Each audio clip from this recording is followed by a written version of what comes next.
Good morning. Smashing Plastic Live. We're here with my friend, colleague, and one of the better instructors that you're ever going to hear from. Her name is Sarah Ansboury. Sarah, tell all these people who you are. Who I am. I am one of the first professionals of pickleball out there. So I've been around since before pro pickleball existed. I am still with the PPA Tour, but I am the vice president of the Professional Pickleball Registry, which we are the largest coach registry in the world. So we are a not-for-profit coach education source we're everywhere. Yeah, so you and I have known each other now, it's crazy, for a hot minute. Back in 2020, when we first met each other over in the beloved world of the metropolis of Hilton Head, Oh, you actually yeah. coached my son, and then that actually was a big part of why I'm into coaching pickleball now. Most folks don't know that, but I am literally here today because of a person by the name of Sarah Ansboury. So if you It's like Coach very cool. Tommy and you like Coach Tommy's content, I promise you Sarah Ansboury is a big integral part of that. I That's am kind. actually with Head because of Sarah Ansboury. So true story. I can't give you enough kudos for what you do. You are everywhere all the time, and you are growing the game probably harder than most people know, and that I definitely can appreciate. Tell us what's on the agenda right now for 2026 as we head into a brand new calendar month. It's crazy busy, honestly. I talk about this a lot that, I signed on with PPR when we launched. I wrote the education but Yep. that's, I just did the education, the coach developer side. And then in 2023, they basically offered me the position to run it and do all that. And I felt like that was important because it's an organization that's been around, but I think like we didn't market for years. Like, I mean, zero ad space, zero like any of that. Like, so much of like what our organization has been face to face. It's been, that importance of, on court with coaches, that type of thing. So I always say it's crazy that we've gotten so big, yet like a lot of people still don't know who we are because we don't market or do any of those things. And so that's a big shift, essentially, is, I'm bringing us a little bit into this generation. We're sponsoring the Dink Awards, which we nominated you for Coach of the Year. So we're kind of getting some different avenues. We have some different digital media partners like Empower Pickleball, Pickleheads. And so a big part, like Duper, let's say, we're the Sure. official coach registry of Duper. So I think, one of those things, and we see this in the industry a lot, not enough of the organizations or companies work together. Like, it's very like siloed in things. And so that's been a big initiative with, myself and some of our partners like my Duper coach and Duper and Sure. Gamma, all these things, is how do we together, build and promote each other and promote the growth and the grassroots and stuff. I think we've gotten, I almost say distracted by professional pickleball, but if Right. we only focus on professional pickleball, then we're losing a ridiculous amount of growth and pathways that really need to be set. So a lot of what I do, now, besides like, I still go around, do workshops and everything, is like I'll go to China next week, and we will be doing our junior youth course there. We'll launch that over there, and then we'll do a level 2. Following that, in February, we have our international conference here in Tampa. That'll include all of our racket sports: tennis, pickleball, platform, and padel. Throughout the rest of the year, I believe Jerusalem is on the list, in Tel Aviv, Ukraine. We'll be doing in Vietnam. We'll do our first ever international just pickleball conference, and I'm super stoked about that. We have a phenomenal office down in Southeast Asia, and if anyone knows what's going on in Vietnam, it is booming like crazy. So our office down there is at an academy, a junior academy, and so a lot of what I'm really focused on is really helping a lot of their international side of the growth. Our Sure. offices in Italy will be launching the PPA Tour this coming year. We'll be doing a PPRW event, which is it's a women's coaching network program at Wimbledon, partnered with our PTR side as well. It's basically just, it's like nonstop. We've Wow. I could really kind of go on for ages and ages about all those like little things we do, and the big things. But yeah, I think what a lot of people don't know is, I mean, the U.S. is obviously booming with Sure. pickleball. We're Sure. number one and that is not common in racket sports that we are number one at Right. something Right. throughout the world. And what we have is other countries are catching up in a lot of ways. But what we're focused on in different countries is let's start with the kids, and then let's look at like recreational. Let's look at what does that pathway look like, because we've seen it here. We've seen that like why like pros come in don't have maybe the skills that they should, Hmm. because they're not developing prior to, so they're not getting experience, they're not getting good coaching. There's a lot of coaches out Right. there. That doesn't mean it's good coaching. There's a lot of content out there. That Right. doesn't mean it's content that everyone should be looking at. So I think a lot of that is, my goal is empowering our coaches like you. Like, how do we get those good coaches that, like, those ones that are good, that care, that, go the extra mile, that aren't just in it because they want to make some money and make a name of Sure. something. But, that's kind of my goal, is how do we keep empowering coaches like you to grow their communities, grow their business. And then, because what that leads to is more coaches down the road. It's we influence, we mentor people, we keep growing that way. I feel like at the end of the day, you and I, our spirit animals are so similar in a lot of different ways, because at the end of the day, like I believe this firmly. I believe that coaching is a calling. Like I believe that Yeah. with every fiber of my body, because it is one of those true professions that you will do that there is no compensation that will ever be enough with how much you have to do as a good coach, right? You're Yeah. talking about taking a kid from 6 years old to the time they're 26 years old when you're at their wedding. I've had the privilege of doing that with baseball. I now do that with pickleball. And it's one of the things that kind of, in all honesty, unless you do it, you don't even know what I'm talking about, Yeah. right? Like the legitimate ability to sew into somebody that long for a period of time. And it's great. Their forehand becomes great. And it's great that they can hit a baseball, but it's so much, it's so much more than that. You know what I mean? It's Oh gosh. so Yeah. much more than that. So what Yeah. I want to talk to you about is the beloved thing that melts me is the youth. And so Yeah. I'm getting ready to launch, as you know, the Smash Youth League, which is going to be here in Charleston. It's going to be great. PPR is going to be a big part of that program, on having a platform of where and how that construction and curriculum comes from. But what I want to know from you is, how crazy is youth pickleball, right? Like we're not even scratching it right now. You know what I mean? Like as far as US is concerned, we're not even scratching it. Yeah. And it's one of those things that just lights me up. I love the fact that a kid can be 6, 8, 10, 12, really have no sports background and become, I don't want to use the word successful, but you and I both know they can hit the ball back and forth within a few minutes.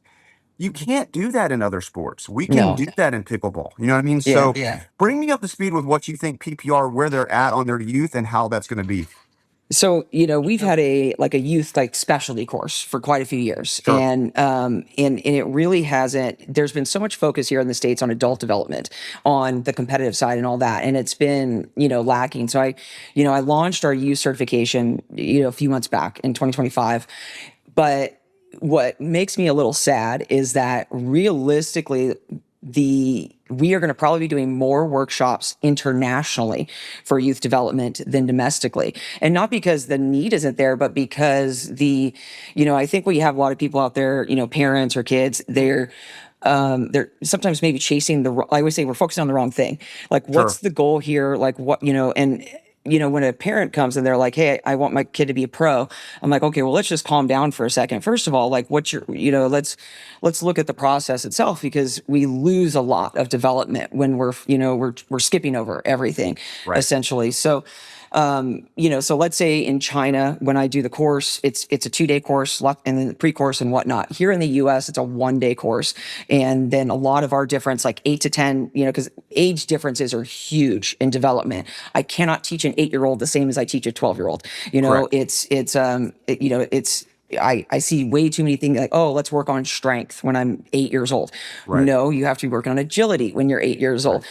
You cannot, their cognitive isn't there yet either. So I can't be really looking at too much tactical when I've got certain age groups. So Sure. recognizing that different age groups do different things, girls and boys are different.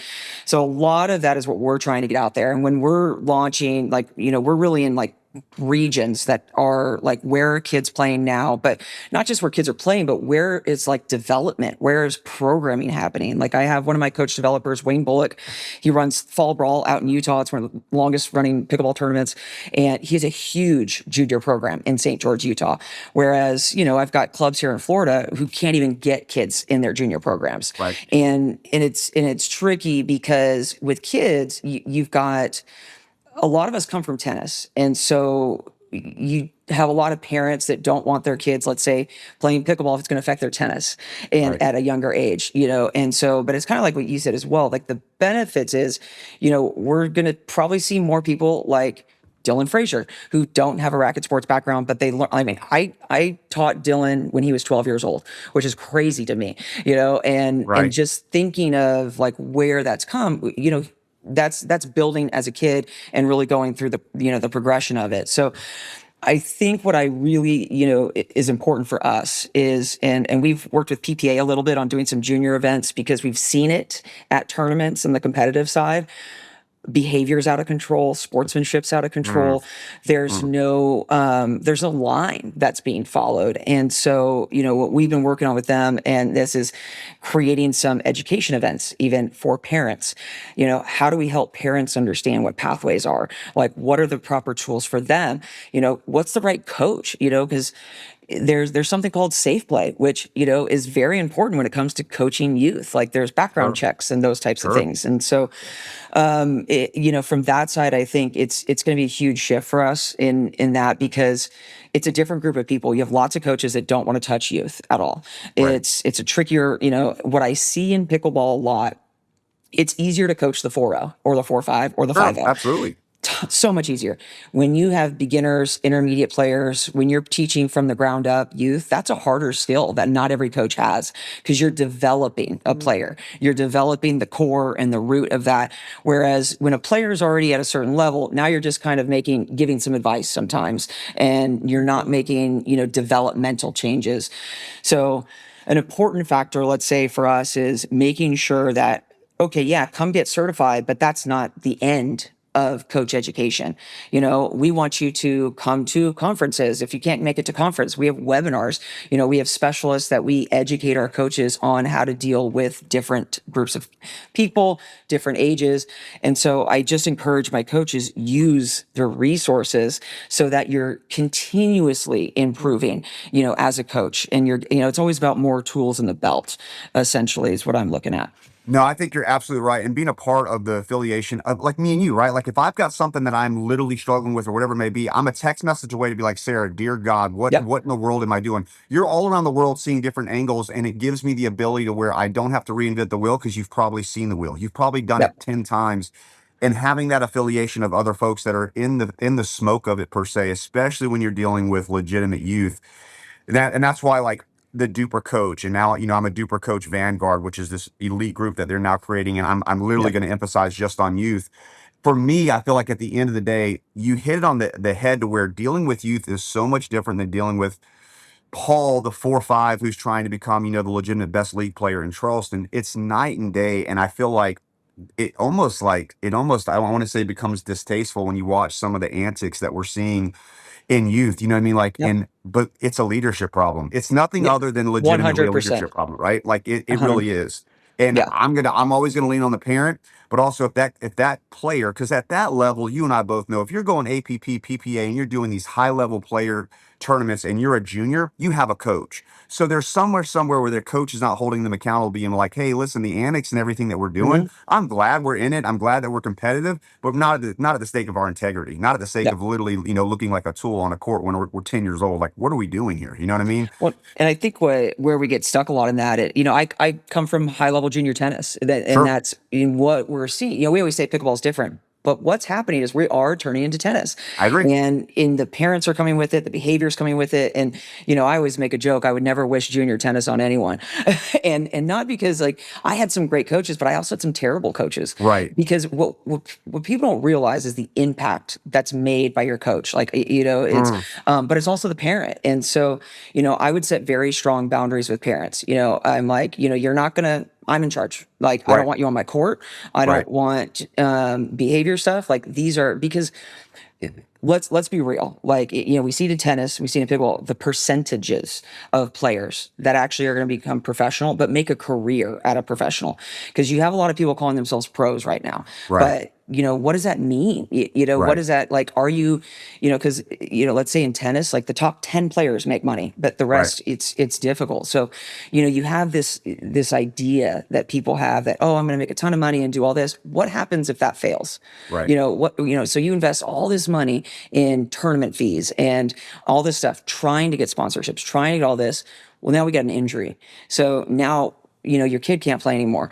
What's the backup plan? You know, it's because what we see with kids is, I mean, it happened with me. School was sacrificed, you know, Sure. because I was so busy playing tournaments and I was so busy doing that. So then you're losing a social aspect that is needed for kids. Kids need to be kids. Right. And they need to be happy. Like Fred and I had this conversation the other day. You know, we both grew up in, you know, tennis, and we just said, we look back and, you know, we're like, what's one thing you enjoyed when you like, what's one thing you remember enjoying all those years on the tennis court? And we couldn't come up with something like, so, because it's a grind is what it Sure. is. When I go out on the court, when I go, you know, play PPA, that's my job. And so I need to know that, okay, when I'm doing my job, it is what it is. So it's like, Sure. there's just so many things that come around with it. No, I feel like with me, and the biggest difference that I have from you and the folks that are converts from tennis is I come from the complete opposite, right? So I'm a former high level baseball player that became a high level baseball coach, and now I'm into pickle. So I come from a team dynamic and a team dichotomy to where I could literally give you an Excel spreadsheet that's 5 generations deep with how much I've enjoyed my journey Yeah. because of the team aspect of it, the Yep. camaraderie with, you know, going to Mexican and eating with, Yep. you know what I mean? Like, and that to me is the secret sauce for youth pickle is we have it. We just got to figure out how to implement it to Yep. where the MILP and the MLP formats are so good at, and I love, like when I watch you with the smash and all that, like that to me is the most entertaining pickleball there is because I love the dichotomy of the team aspect because I'm a team guy. Well, in youth pickleball, that's what I do. So I build these little teams to where they Yep. have these names and they are their ability to like can collaborate. But more importantly, that Sarah, they have somebody that can cheer for them. It's not the Oh gosh. mono o Yeah. mono, right? Like it's Yeah. not, it's okay for Karen to cheer for Kristen because they're on the same team representing the Somerville Squirrels. It Yeah. sounds so silly, but it Oh gosh. changes the entire dynamic of what we're doing. I watched these two girls playing at Worlds, and like, so they were telling me they were friends, and Okay. so I'm like, the first time I've seen them, and I am literally watching them cheat each other, and they're like, you know, apparently friends. But because here's the other thing is, now they each have a coach on the sideline, and I'm Sure. listening to what the parents are saying to them, and I'm listening to what the coaches are saying, and I'm just like, these are, you know, so this is a pivotal point in their like development as Mm, people. We've seen it in elite sports in across the board that these kids don't develop as adults. They often create problems. I mean, it for many reasons, you know, sure. across the board, whether it's rebelling from what it is or because, hey, I wasn't taught skills like organization skills. I wasn't taught how to communicate with someone. Everyone was, you know, making decisions for me. And it's scary to see because you watch the kids, you watch the parents, and it drives me nuts because the parents are the ones that are talking negatively about the kids. And if I've got a parent and they're saying, hey, well, that kid's cheating you, or they're making bad line calls, well, you know, now what is that kid that who maybe they thought they were friends, but and again, what if it's a good line call? But because Sure. this Sure. parent, you know, they're biased to what's going on and they think, you know, this, and I'm not saying all parents are like that. Like Sure. there are definitely some parents out there. We did have at Worlds, we had a little opportunity. I brought out Michelle Cleary, who's our mental health coach, and we did kind of a parents thing at Worlds. And it was interesting to see the parents and the kids who wanted advice, who came and approached. You know, you got the ones that were kind of like just focused on, I just want my kids to play. But then you had parents, good questions. They're like, what do we do? Like, how do we make them choose to this? Now, parents who are asking me those questions, I know they're trying to do the right thing, you Sure. know, and because what's happening is now you have these kids that are being asked, well, it's not necessarily about how you play, but what's your social media account, and if I've got a 13-year-old that's concerned about their social media account, then now we have issues. And so the priorities again are going awry. And yeah, so maybe they'll have some good matches and some good feed for a minute, but what happens 6 months from now when the new best thing is coming around, another kid that's challenging? If you're not developing the skills, like the basic skills that kids need, Sure. or players in general, then they're not going to sustain, they're not going to survive in the long haul. It'll be a short-term situation rather than a long-term. You're nailing it. And it's, for me as a coach, one of the things that I constantly feel like, we wear so many hats, right? We wear mechanics hat, we wear the psychological hat, we wear the cheerleader hat. Me and you've got 27 hats on when you've got, especially when you've got kids on Yep. it. But at the end of the day, it comes down to this is where, and I said this with all of our players when I was, a baseball coach, to where God makes major leaguers, I don't. So I start my conversation with letting you know that if your vision of grandeur is to become on the Los Angeles Dodgers, that's great. It's not me. I'm not doing that. Yeah. The big man upstairs has made one percenters that are going to be in that level. And as long as you love this game, you'll play this game as long as you love it. But a second that you don't love it, you got to get out. And Yep. then it comes down between you and I, Sarah, to where it's just an identity crisis. If the parent's identity is in the performance and the results of their player, whether they're 16 or 6, we have to stop this train right now because there's a million other things we got to fix before I fix your forehand. You know what I mean? Yep. Like Oh that's it gosh. in summary. Well, It's it's like even teaching kids how to lose. It's, mm, it's okay to lose. Like I had a parent, and every time, there was, telling me about a match that the kid played. And they're like, oh, but she almost, I said, let me ask you, if you're in practice, I really don't care if she's winning. What I care about is she practicing the right things? Because if we're in practice, winning is not what matters. Now in tournament, that's great. Okay.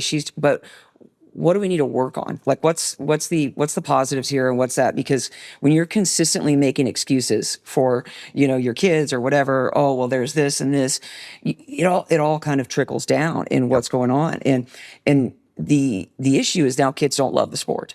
And right, that's what we've seen in other sports. And, I've seen it, like I quit tennis for quite some time because sure, I was just, you get burned out. And right. and we're seeing it in pickleball. Like Vivian Davin just retired. I She's saw that. 28 years old.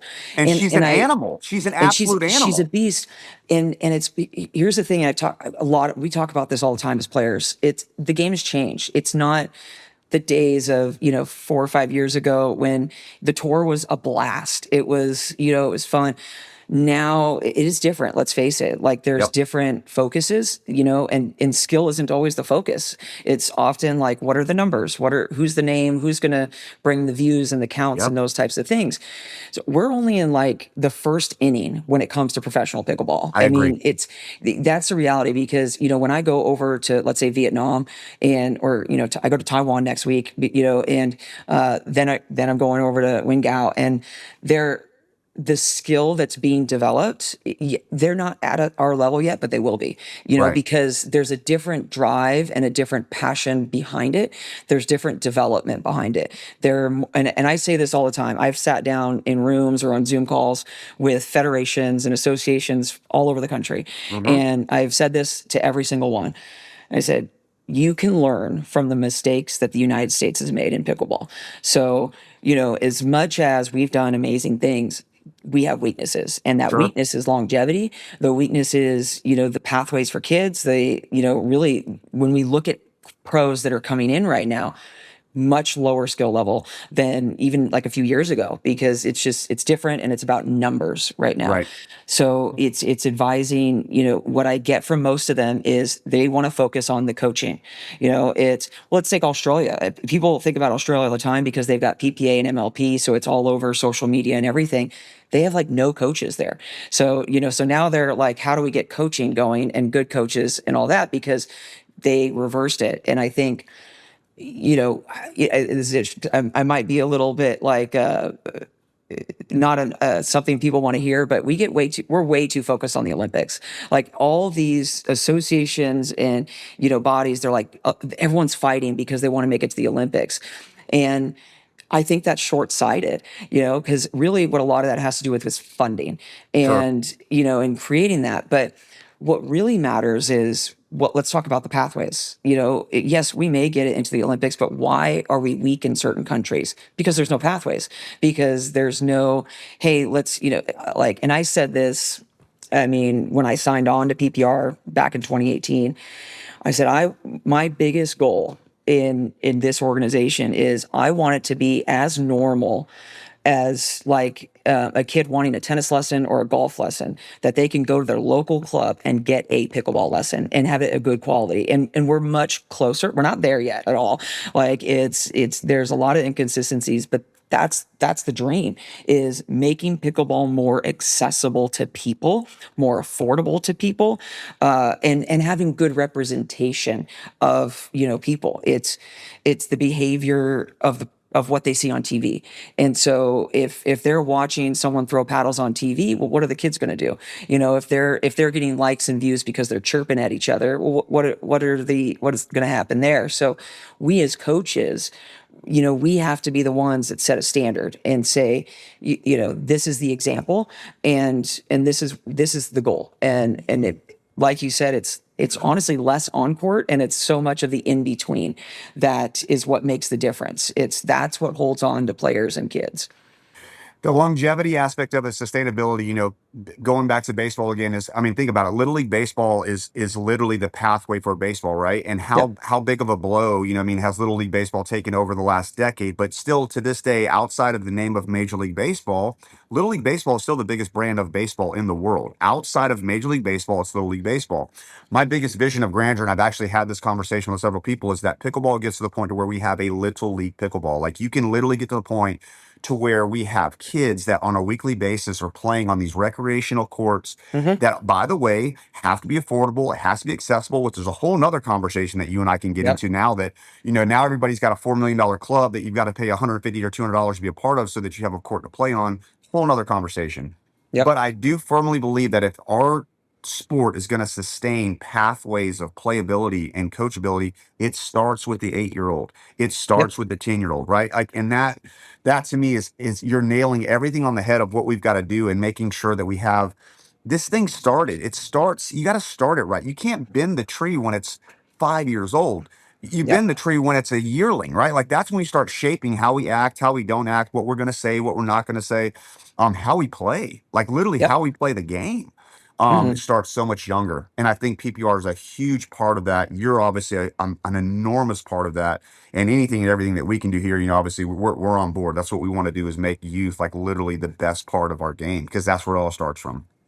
I mean, it's hard. I think one of the things we see a lot is multi-sports is important.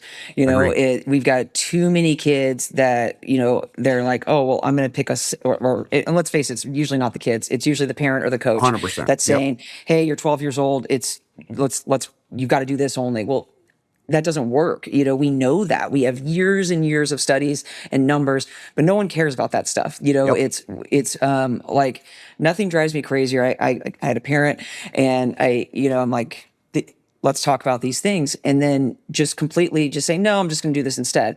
Okay, well then fine. Then maybe we're not the right fit, because if you're just going to still do, I'm the expert. And if you don't want to listen to the expert and you want to make that own path because, like shiny, whatever, that's fine. That's fine. You can go, do your own way. And that's, I'm done. It's, because I'm not going to keep getting, trying to put that effort in if it's going to keep, going the other way. And so kids need multiple sports. They need, team sports. They need to be able to socialize. They need to be able to do things that normal kids do.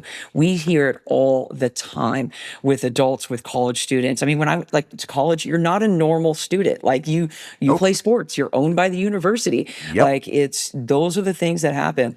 And they don't have the opportunities to be normal as kids. And so then they become angry, and, they go the other route. And so it's hard, because I've worked with kids my whole career. In tennis, I worked with high level kids. I coached college tennis. I did all that. And honestly, in tennis, I towards the end of my tennis, I was done with doing like super high level, because it just wasn't fun. It's the focus was all on the wrong things.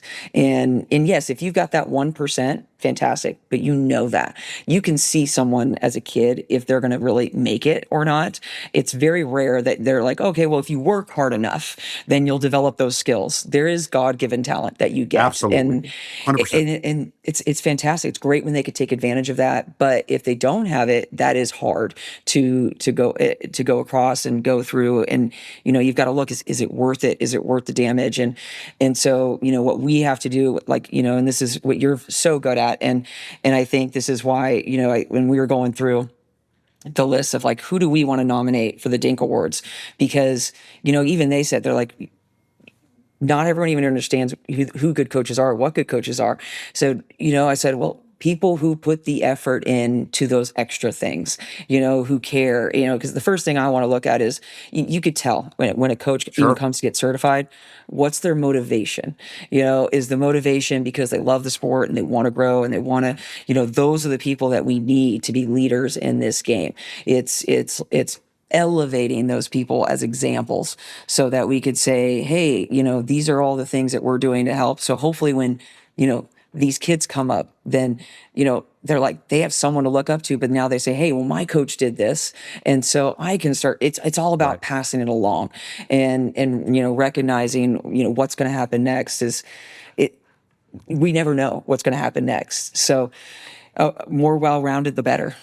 Yeah, it's such an exciting time, and I fully, obviously thank you kindly for those words. But I definitely the biggest thing for me is like you gotta love what you do. Like at the end of the Mm-hmm. day, it can't be for the dollar bill, and it can't be because I'm trying to get to some level. Because you and I both know you've been to the peaks, you've been to the valleys, and when you get to the peak, you're literally excited, most importantly, about going back into the valley, and vice Yeah. versa. When you're in the valley, you're looking forward to getting to the peak. Like that's sports 101. Like that's Yep. literally the grind, the grit, and the guts. That's what we love about competitive sport. That's why we do it. And to create the character and integrity that can kind of walk through those trials, fails, and tribulations.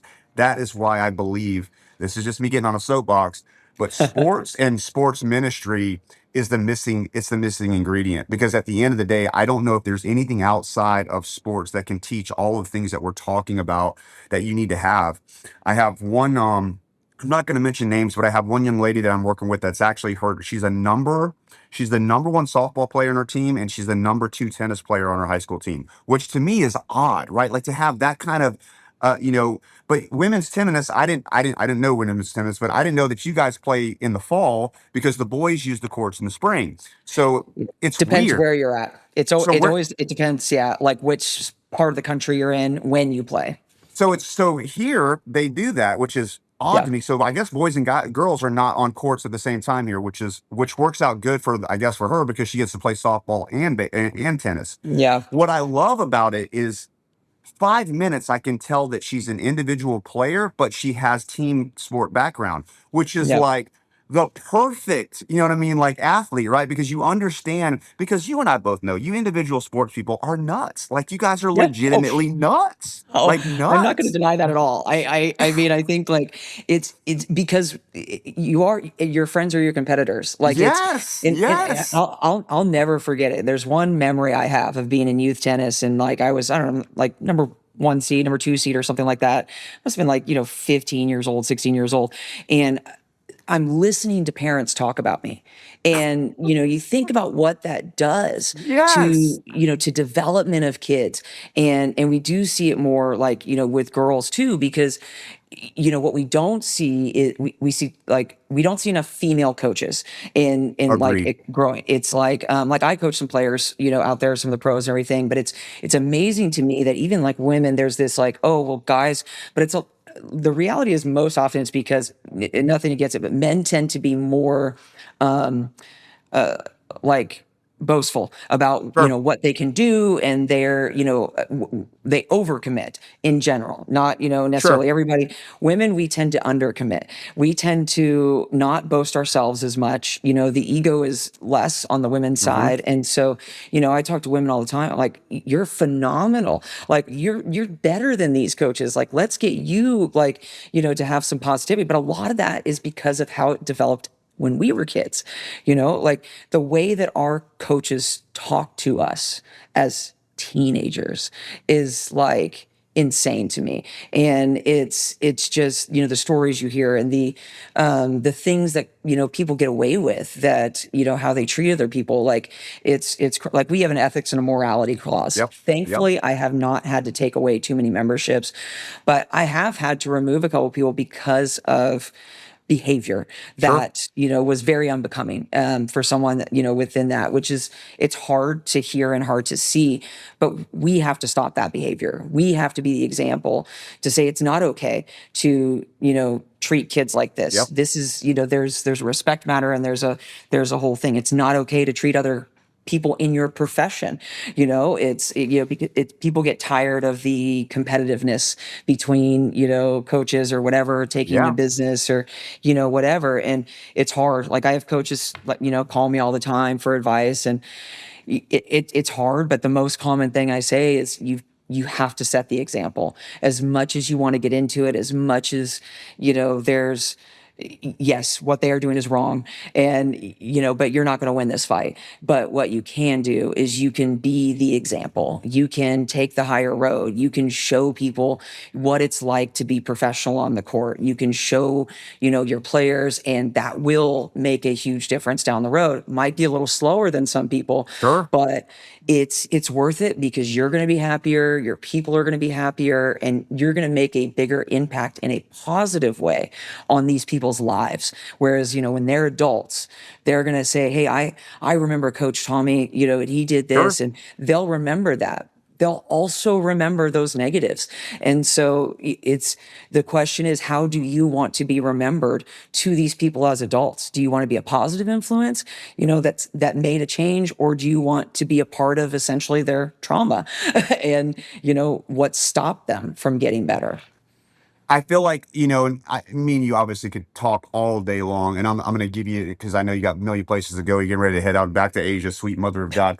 But let me tell you one thing that I do, and I want to make sure all of our coaches here, what is really unique about our sport and compared to other sports is you have the ability to play. And so I had an opportunity, as you know, I play as well, and I played in a tournament. This was a couple months back, and I'm not exaggerating to you. I am the same way on court that I am when I coach, full of enthusiasm, energy, all, Mhm. that's just who I am, right? Like, that, everybody knows that. Well, I turn around and I have about 15 nut jobs from my baseball team that are cheering me on while I'm playing, this beloved tournament of pickleball. And I ended up doing well and all that. But the biggest thing that I love about that is they're there because I'm there. Yeah. I mean, Yeah. as a coach, that's what we're supposed to do. 100%. It's when So, when you that tells you something, when your people want to support you. They want to see something you've done. Like there's a connection there. There's a difference there. And it's, there's something that I always think is really interesting. Like I've got the study somewhere, but the average person in their lifetime influences about 80,000 people. Okay. So that's okay. like an average person. Now think about what a coach does. The amount of people that a coach is going to influence over their lifetime, the people that we touch and we don't know we touch, like it's incredible. And so, I always tell people it's a responsibility that we have.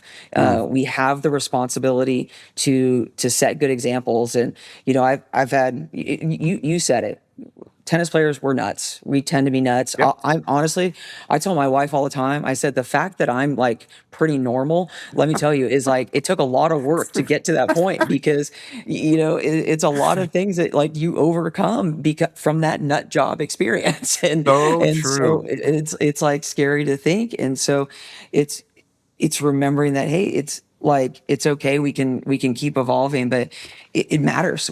Every person, every coach matters what we do, because it's probably not even about pickleball or about baseball. It's Right. more about, do those kids trust you? Do they Right. do they look forward to coming on the court with you? Like, are they telling their parents, oh, I don't want to go to my lesson, with Tommy, or are they, oh, I'm excited to go to my Right. lesson, with Right. Tommy? That's what we want to see. That's showing you that you're doing a good job.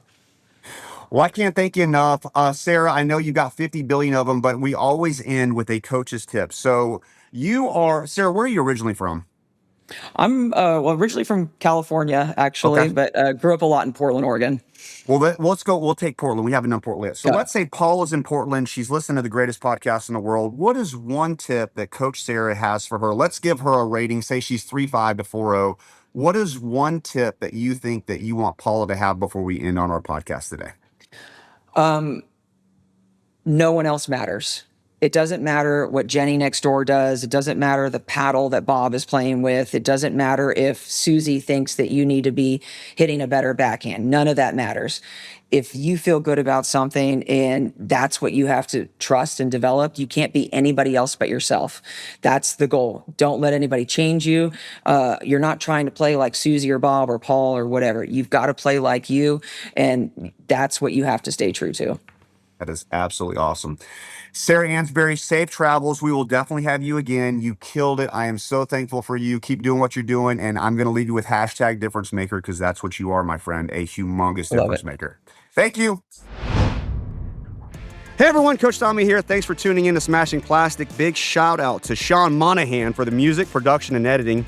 Don't forget to hit the like and subscribe for more awesome content, and be sure to follow us on Facebook and Instagram. Those links are in the description.